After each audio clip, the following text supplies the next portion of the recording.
L'Shana Tova. Shana Tova. I want to begin this morning with a story. Once upon a time, there was a woman who believed in her kishkas that she had it all. She built for herself a successful career in a field that she found meaningful. She had a loving spouse that was her biggest cheerleader and confidant. She had beautiful children that adored her deeply, as she always prioritized showing up for them in whatever capacity she could, given her busy schedule. She had a lot of close friends who became her village, and she reciprocated their kindness.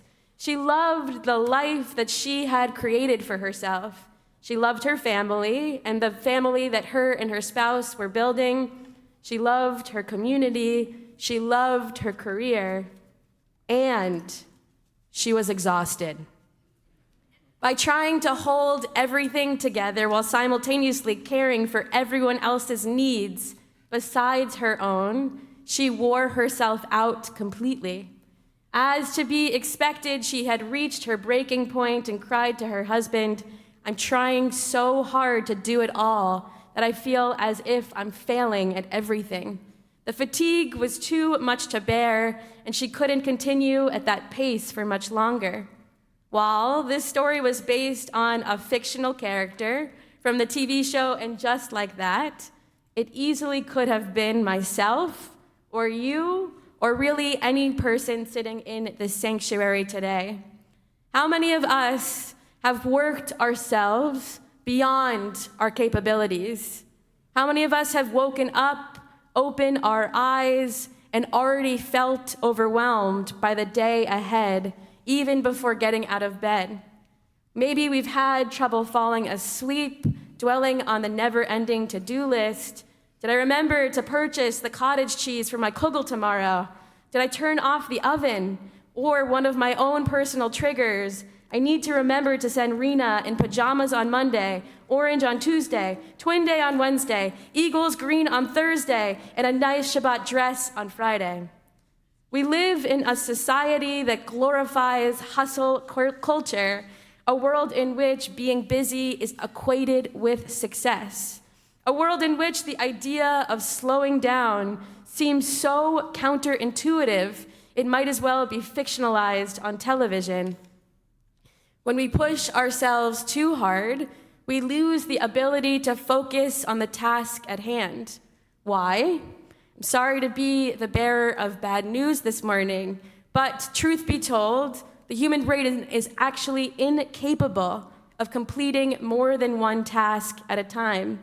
Instead, our brains rapidly switch back and forth among the tasks that are in progress, resulting in what is known as a switch cost. And for those unfamiliar, a switch cost is a delay that happens when the brain stores information related to an abandoned task and redirects its attention to a new one. According to a 2019 Stanford University study, results have shown that people always take longer to complete a task and additionally make many more errors when switching tasks rather than focusing on one single task at a time.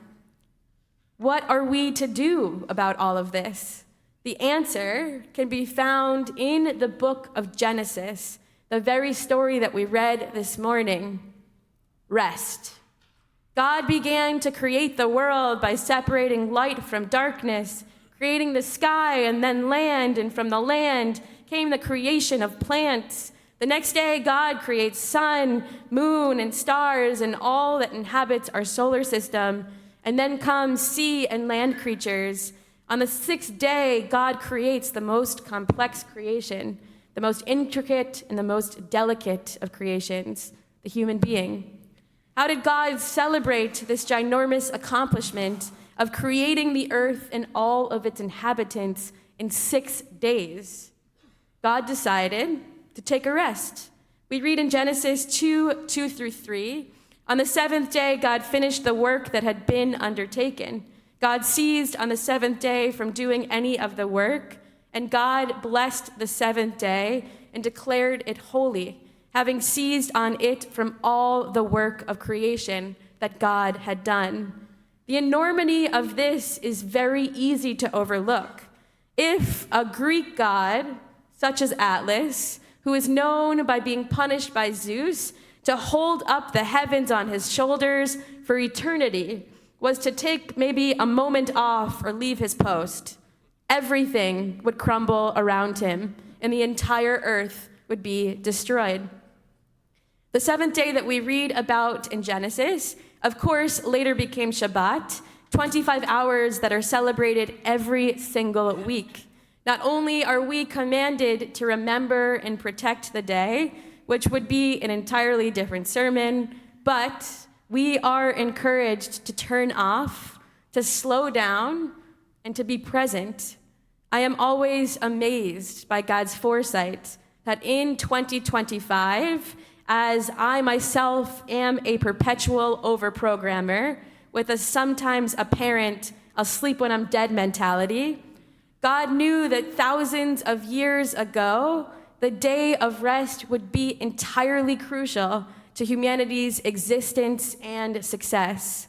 I want to make it clear this morning that my intention is not to get everyone on board with keeping Shabbat, but instead to speak to the ingenuity of a day of rest. Our Shabbat prayers deem the seventh day as Yom Menucha, or a day of rest. But what does this really mean? How can it be labeled as a day of lounging and moving slowly if, traditionally speaking, we're supposed to eat 3 large meals and spend the entire morning in synagogue? Remember that we must also physically get ourselves to synagogue, and in the traditional sense, this means walking to and from. Our ancient sages have spent a lot of time defining menucha, or rest, as it relates to Shabbat. They taught that having menucha on Shabbat means that we are required to let go, to stop thinking about everything that we need to do, and to imagine ourselves as if all of our work is done, or in Hebrew, ke'ilu melchatecha asuya. What does this look like in practice? For 25 hours between Friday and Saturday evening, each of us should imagine and or feel as if we don't have homework to do or tests to study for. We don't have clients to meet with, laundry to fold, or even upcoming Divrei Torah to write. What happens when we choose to forego time to rest? Chrissy Wellington is a well-known British former triathlete and 4-time Ironman triathlon world champion.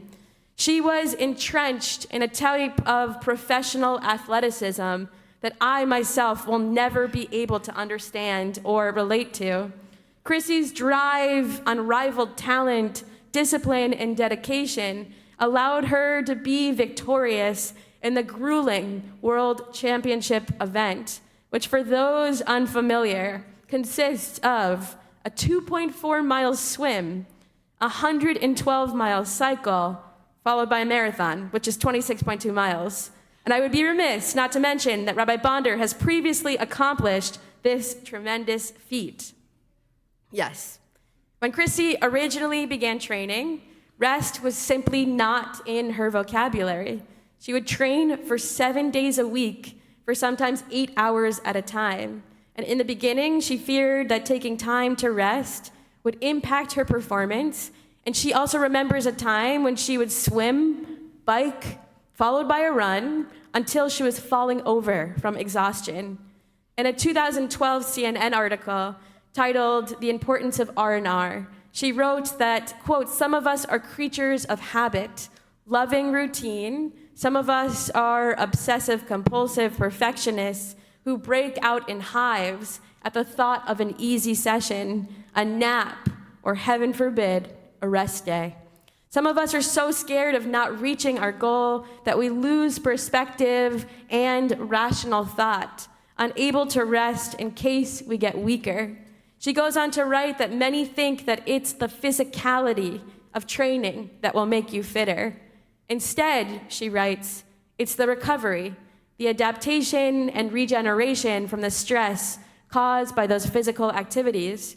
She additionally reminds us that just as rest as pertains to Shabbat, it's not about only physical rest, but it's also about mental recovery and relaxation too.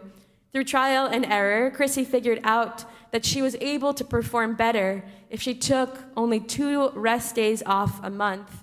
But between those rest days, 8 to 9 hours of sleep a night, compression garments, and massage, her performance has significantly improved by the measures of rest and relaxation. When we rest, we give our bodies the opportunity to recharge to full capacity, allowing us to be more productive when we need to be rather than constantly operating on a half tank of gas. Chrissy is not in the minority. There are many places outside of the United States that incorporate rest and recuperation daily, in addition to a weekly Sabbath. Labor code in France used to actually prohibit workers from eating lunch at the workplace. What was originally instilled to solve a public health crisis of disease spreading at the workplace in the late 1800s later became a treasured part of French culture. While a 90-minute break away from the desk is no longer mandated by the government, these days it's commonplace to see workplaces shut their doors during lunchtime, while bistros and cafes are swelling with lunchtime patrons. They're not just skipping work for fun, but recent studies have shown that there is indeed a positive impact on employees' physical health, psychological health, performance, and low stress on work links with a 1-hour lunch break.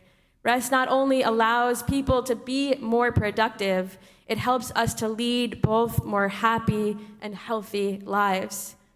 How can we reshift our mindsets to allow us to accept that rest won't slow us down, but will instead propel us forward?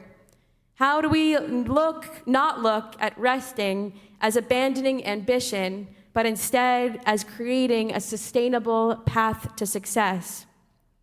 The way that God had intended to set up the week is intended for us to take that intentional moment or hours or day to rest, whether that be by scheduling breaks during the workday, practicing good sleep hygiene, practicing mindfulness, setting boundaries between when we are on the clock and when we are at home, or even by taking vacations.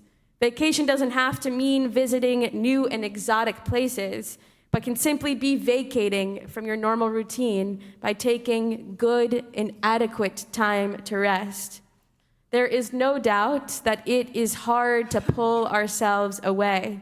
Even during my most recent vacation, I must admit, I found myself habitually checking emails and worrying about different projects, including this very sermon.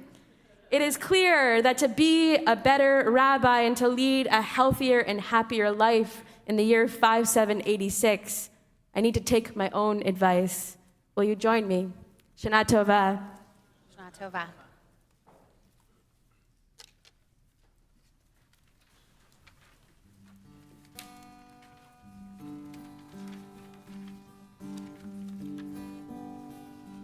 Be holy, hear the whisper, a quiet, gentle voice. Be holy, hear the whisper that helps us make the choice to be like God. To be like God. Be holy, hear the whisper.